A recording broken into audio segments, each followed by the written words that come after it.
de la patrona de la música. Sabeu qui és la patrona de la música, no?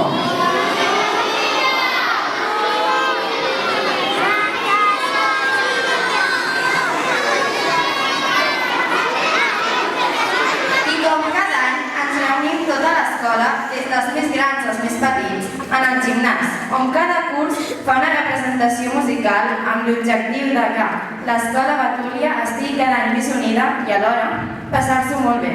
A poc la música va perdent importància i per això a l'escola Betúlia ens agrada dedicar-hi un dia aquest any. I tots aquests nens, què hi fan aquí? Estan aquí per escoltar com els més grans, els nens de l'ESO, de l'altre edifici i els de sisè de primària, venen a fer-nos passar d'allò més bé interpretant grans cançons. Sí, quines ganes. Doncs vine, anem tallant i us deixem els protagonistes.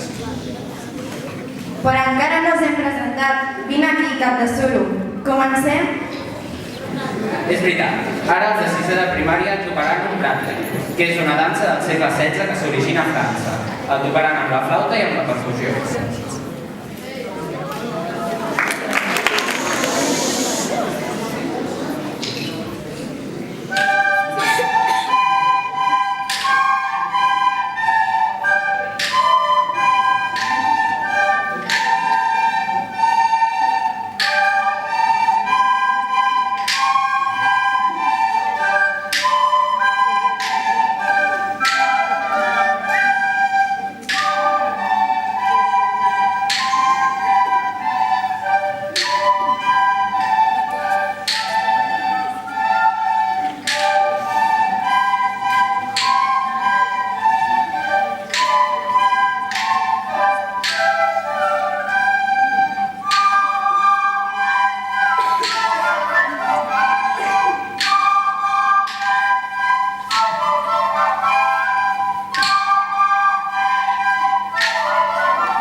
De televisió de 1960, Els Picapedra, en flauta, i també cantaran The Closer.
el tema de la pel·lícula La llista de Schindler.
Salvatòria?